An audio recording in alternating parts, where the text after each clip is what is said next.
That's what it comes down to. It's like surrender. And if we surrender to everything, we end up in the power of the now. We end up in the present moment if we resist nothing. It's so simple, but so complicated. Thank you for joining us to another episode.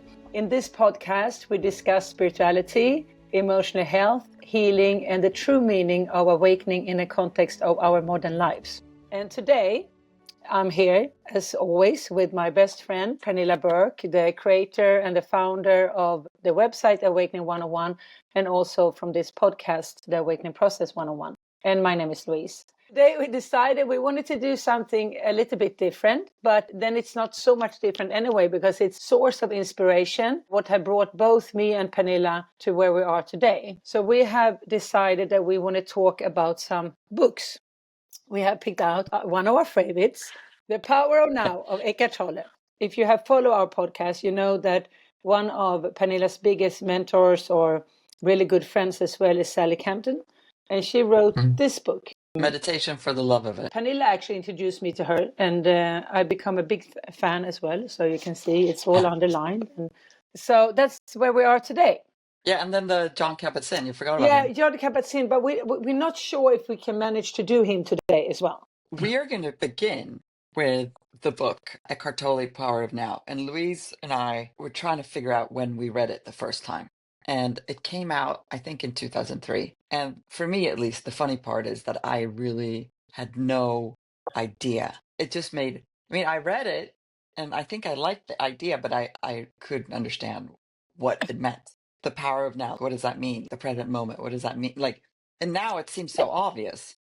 Tell me what you had the first experience. No, but the funny thing is that I remember when I went to couple therapy with Nils, and then I got this from the therapist. She gave it to me in Danish, and I started to read it, and I was like, I had no clue of what this was talking about. It was nice to read, but I had no clue. I said, I saved this for some later date. And then when I took, like 10 years later, when I took one of my yoga trainings, then the yoga master there, he had met Eckhart Tolle in an ashram in India. And then he introduced this book again to me. And then I was ready to understand it. It's so interesting. The thing that I was thinking about yesterday, which I'm going to read now, because I'm a geek. Tell me what page you're on. It's in the introduction. It's page 3, basically explaining the moment everything changed for him. He was extremely depressed. And it talks about this night where it's like, what was the point in continuing to live with this burden of misery? Why carry on with this continuous struggle? I could feel that a deep longing for annihilation, for non-existence, was now becoming much stronger than the instinctive desire to continue to live. So he was at the very edge here. The bottom. The very edge. Yeah. And then it says, and then suddenly I became aware of what a peculiar thought it was. Am I one or two? So he has this thought, I cannot live with myself any longer. And then he's like, wait, who's I and who's thinking this I? Am I one or am I two? If I cannot live with myself, then there must be two of me. Right? And that's, I think, that's where I got lost the first time I read this. On page 1, I'm, okay, what are you talking about? If I cannot live with myself, then there must be two of me, the I and the self that I cannot live with. Maybe, I thought, only one of them is real. I mean, the fact that he came up with this, definitely like a moment of the Shakti, as Sally would say, descending and like sort of waking him up to his craziness, right? Yeah. But, okay, I'm going to read a few more sentences and then we'll stop. Yes, please do. I was so stunned by this realization that my mind stopped. I was fully conscious, but there was no more thoughts. Then I felt drawn into what seemed like a vortex of energy. It was a slow movement at first, and then accelerated. I was gripped by an intense fear, and my body started to shake. I heard the words, and this is the important part. Resist nothing. Resist nothing, as if spoken inside my chest. I could feel myself being sucked into a void. It felt as if the void was inside myself rather than on the outside. Suddenly, there was no more fear, and I let myself fall into the void. I have no recollection of what happened after that. So here we are. He's completely depressed. Life sucks. Everything sucks. And then all of a sudden, he gets this voice where it says, resist nothing. And that's, I guess, what we've been talking about in all these episodes, because that's what it comes down to. It's like surrender. And if we surrender to everything, we end up in the power of the now. We end up in the present moment if we resist nothing. It's so simple, but so complicated. So simple, but Because so difficult. so difficult. Because how do we actually resist nothing? I mean, how does that happen? Is it the ego that makes us resist? It's a clamoring for survival. And that's Mm. like, who would we be if it wasn't for the ego? And Yeah. so that's the beauty of this book. Awakening is the present moment Mm. when we fully present. And that's basically what Jon Kabat-Zinn is talking about too. Mindfulness might be a little bit more scientific, and we end up at this present moment. And he talks about the tool in which we end up there. Yeah. Because if you're practicing mindfulness, you are disentangling yourself from your ego. You're learning to watch the play Mm. of the ego and all the Mm. crazy stuff that we come up with.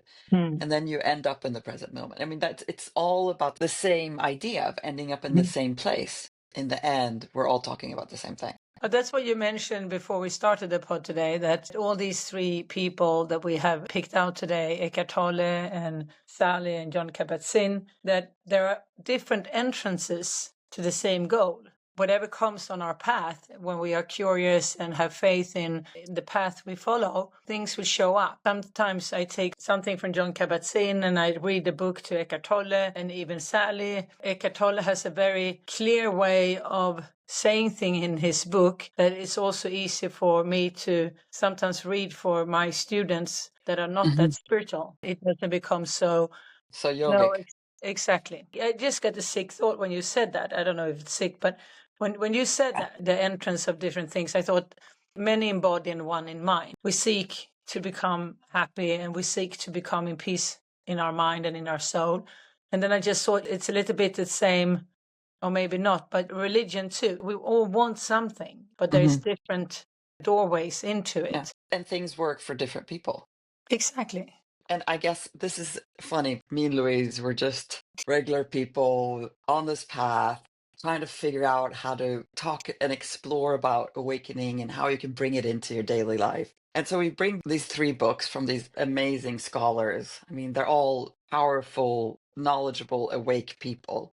And here we are trying to figure out how to explain it all. Eckhart Tolle describes awakened state in modern language, because he talks about the power of now, which is not religious.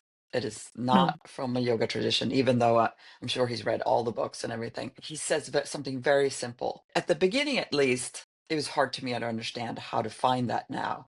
And then you have Jon Kabat-Zinn, who is a Buddhist. So mindfulness comes from Buddhism. But what he did was to do a research study on meditation and mindfulness. I think it was at Harvard. Was it Massachusetts University of Health, I think? Yeah. It was somewhere in Yeah. Massachusetts. I can't remember.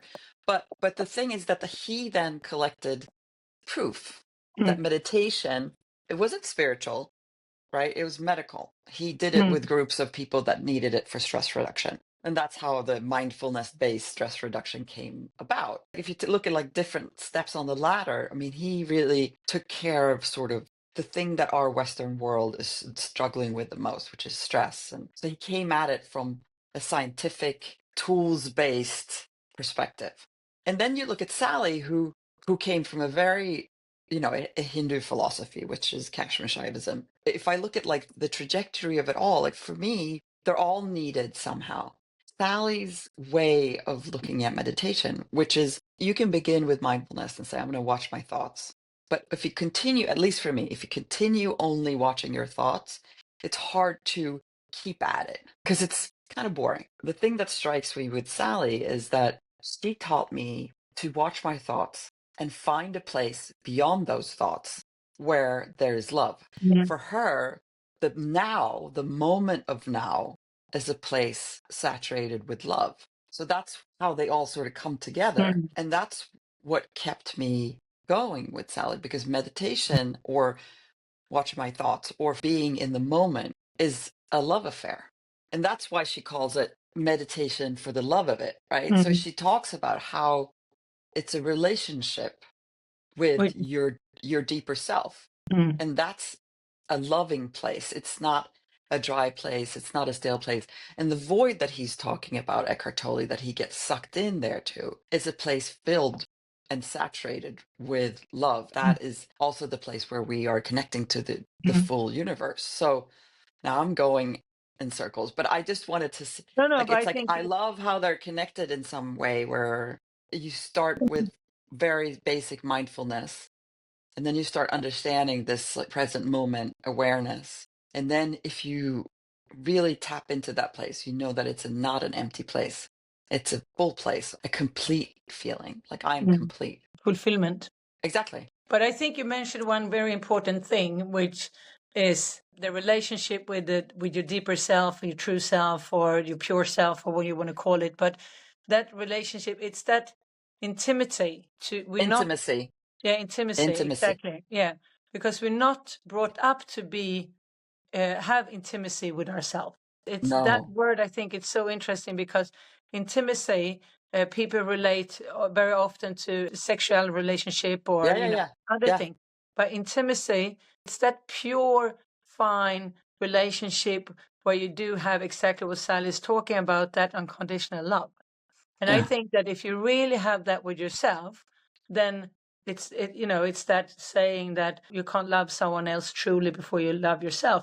You need to Yeah. create that relationship. And I think all these books really helps. I would say that now I read them all, but I would say for me, when I read Sally's book, she took it a little bit deeper for me. Yeah, I like the way you describe it because it's a little bit 1, 2, 3. We have many other books too. You always relate to the Yellow Book with Hawkins, right? Yeah. For me, I love tools, right? I mean, Mm. that's what Awakening 101 is about, to learn tools. And David Hawkins, that's what he does. He teaches you a tool to awake. This is a way, this is a road in Mm. which, if you use it, you can awaken Mm. further. Mm. But I love what you say about the intimacy. Now I'm like getting all like riled up, because that's exactly, you're so true, because it's like we've had all these podcasts about like self-esteem and self-confidence, and in the end it's like, because we have no intimacy with Mm. ourselves, it's hard to have intimacy with anything, ourselves or other people. Mm. And we're really great at being intimate with our dog because it's a Mm. safe I place was to just be. thinking of the dog as well. Yeah, because they're animals, it's a safe, sort of not too deep But intimacy. it's not judging. It's not judging. It's simple. Yeah. It's unconditional. So I'm going to read a quote from Sally. Wonderful. It's Side. on page 4. Okay. This is exactly what you were talking about, the intimacy. So I'm glad you brought it up, because it's such an important part of the spiritual process, and not to be afraid of having that intimacy, because it's like Mm. when you start beginning to have an understanding of yourself, your own soul, your deeper self, it's the most intimate relationships that you have. And Mm. that's why, like for me, I started my meditation practice for 20 years ago, but I don't ever stop.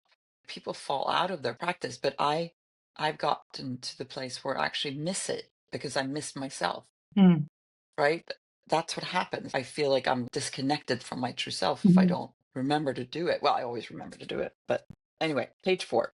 Meditation taught me to identify, precariously at first, the more and more firmly, and then more and more firmly, with the subtler part of myself, with that field of spaciousness behind thoughts, with the tender energy of my heart, with the pulsation of pure spaciousness that arises when thoughts die down, with love.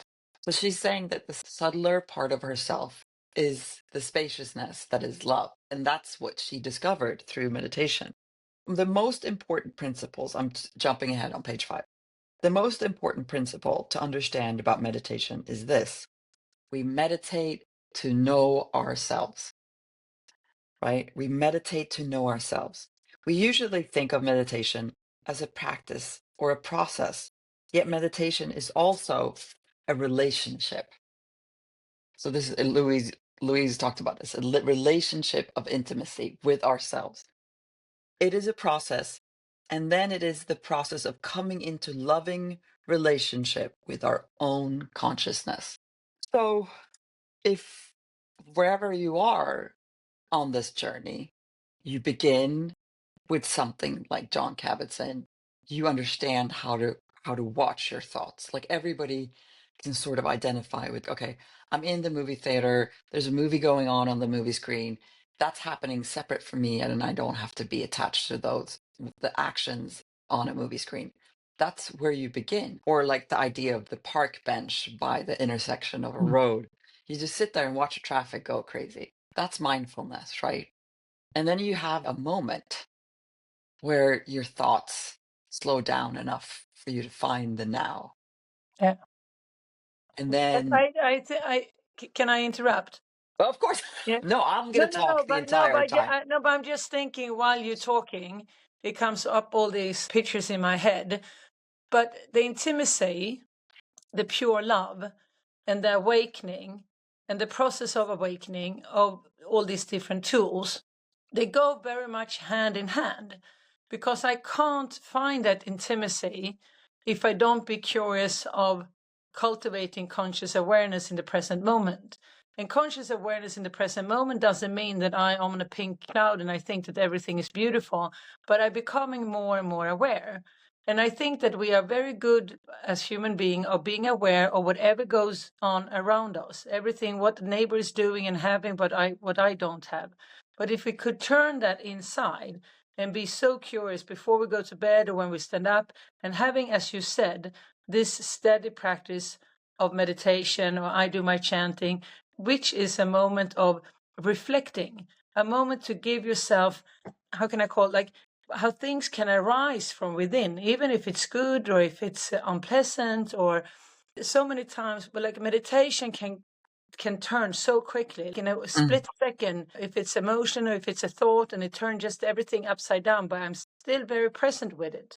What Sally opens up to, and even what Eckhart Tolle is talking about in the starting of his introduction, and I think even Jon Kabat-Zinn must have had it too when he started to be curious about all these veterans, where he started his project of mindfulness and people with chronic pain and everything. When you have met a moment of the pure self, because you can't be in your false self to access these things. For that, you need to understand what is my pure self, my true self. To get there, you also need to accept all the shortcomings and all the fundamental darkness we all have. I mean, even though I guess Sally, now you know her, I don't, but I'm thinking also Dalai Lama and other people, that this is not just a goal, right? It's not a destination. We don't No. get there and then we're there. Everything is always constantly changing because our surrounding is changing and the energy is changing. We're not in the same spot where we were. So sometimes we maybe find this easier. Yeah, I mean, there's never an end to this, No, right? exactly. I mean, Exactly. that's why like Ramana Maharshi kept meditating. But again, I mean, it's hard to compare to like the actual enlightened sages. But Sally was still meditating 2 hours a day in her last few months. I mean, we keep at it, we Yeah. keep building it. And again, it's a relationship. You don't just stop working on your relationship and take it for No, granted. Or in the last few years, I realized you read the books again because every time you read it, you there's find a new something thing. new. I know, that's so interesting that our awareness are on a different place. We keep reading. That's why you also keep on doing the 12 step in the program. You have to be reminded too. With all this, what you're saying, Pernilla, I think it's, and I know we talked about this in our last podcast too, but how important it is to have kind of a practice. If you want to run a marathon, you need to practice for that. If you want to cultivate conscious awareness from moment to moment and have a relationship with yourself, you need to practice. It's not coming on its own. No. You need to dedicate some time for it. Yeah, but I think that you're not going to be listening to this if you don't do anything. You know, it's interesting. Last night, I love in the winter, I love going for a walk with a dog, right at dusk. So it's almost dark out because I feel like that moment of the day, and there's a lot of people that say that there's something about like the ending of the day that is very sacred. And you know, I can begin that walk where my awareness is basically in my mind, right? I'm just like and I'm going to cook this for dinner. And then, I should fix this for my husband. And then I sort of, after 10 minutes or so, I start sinking into the walk itself. Yeah, the rhythm of walking. Yeah. And I've been working a lot on, having intentions in different places throughout my day, just being more intentional with each action. Give us some example. I think that's very Well, yeah, I inspiring. mean, like, so yesterday I'm going for a walk. So I'm not going for a walk and thinking about what I'm having for dinner. I'm going for a walk. That's it. And I go for a walk because I really relish in this time of the day when dusk comes. Then I like go back to my intention while I'm walking so that I stay within that intention, which is breathing. I can say sometimes to myself, right now, the only thing I want is to breathe and be connected to my breath. Or when you're walking, is the only thing I want right now in this moment is to feel the bottom of my feet as it touches the ground as I'm walking, right? And those little things, just being exactly in the action that you're doing without having your awareness be at some other place, is the power of now, right? That's the power of the presence. Mhm. Sometimes just saying to yourself, like, okay, I'm going on a walk. I'm going to be really strong about this. I mean, it's just like you begin your yoga classes. Like, what is your intention for this class? By like 5 minutes, I would have always forgotten what. I actually, that really bothered me when they said, "What is your intention for today's practice?" I'm like, I have no idea what you're talking about. I Like, know. I have no idea. So nowadays, I'm like, even before we sat down for this, my intention and what I want is to listen to you deeply so that I can connect with everything that you say. So, and that intention being right in this moment, right now, is the power of the now. And that's when you can fully connect with your deeper self and the intimacy. Like we're intimate with each other. Mhm. I'm intimate with myself. And like keeping your intention in the now. I That, also work a lot with intention. I think, and I had exactly the same story as you, and I think that we should do an awakening podcast with how we can use intentions. I always do now when we're ending the year, like the New Year's, I always teach the first and the second because I love taking those classes. It's yin yoga where people really can allow themselves to put their intention. I remember also in the beginning, people, when the yoga teacher said, well, put your intention, I have no idea what you're talking about. But sometimes myself, I guide people into what's my inner compass? How do I want to direct this day? What do I would like to wish? What do I wish for myself? Because that's also what this is all about, putting an intention or having an intention, is that you're getting into the present moment. Like some Mhm. people will be so triggered about me saying, okay, what's your intention for today? And it's like Yeah. some people have one clear, some maybe have two, and some Yeah. people, as you said, have no idea what they're talking about. But the thing to just get that is like, oh, I'm asking myself, I'm in my heart, I need to listen, and I'm in the present moment. I mean, and that can be the intention, right? Absolutely. Yeah. Absolutely. And I guess that's what the breath focus, my Yeah, intention can be to connect with my breath. And if definitely. that is your intention, then you're in the present moment Yeah. because connecting with your breath puts you in the present moment. Yeah. You can't breathe in the future or behind No. you breathe here now. And But that's also, so simple. the one thing that he does say, Eckhart Tolle, on page 55, that's another thing. The moment you realize you are not present, you are present. Yeah. It's so interesting. Whenever you're able to observe your mind, you're no longer trapped in it. It's such a great book. It really is. There's, I can't remember where in the book, but he also writes something about people doing these extremely sports, like, mountain climbing or Yeah. high racing and stuff like that, because, you need to be focused in that present moment. If not, you fall down or you crash a car. But then, and this is interesting because I teach in the Danish ballet school. I have these young students who are 16 to 20 years old, they're professional ballet dancer, and I have them in mindfulness. When I saw them performing, they are so Focused. disciplined and so focused. But my question is, they are focused without being aware that they are focused. Yeah. Are you with But me? Yeah, no, I Yeah. understand. And of course, they They're don't just have time concentrating, basically. They're concentrating, exactly. And Yeah. they need to concentrate to remember the steps and all what they're doing. And I had to, because this is the first time I launched myself into that as well. But the preparation up to their performance and what doing after the performance, that's also where the mindfulness becomes interesting. Yeah.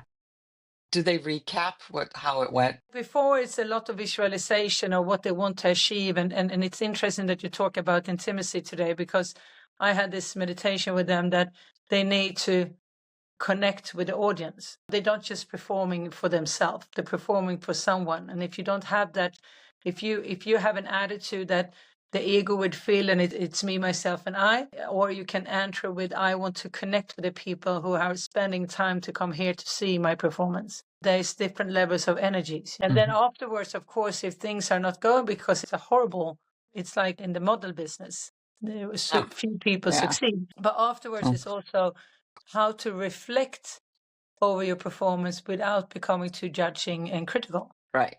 Like, how can you see it objectively? Exactly.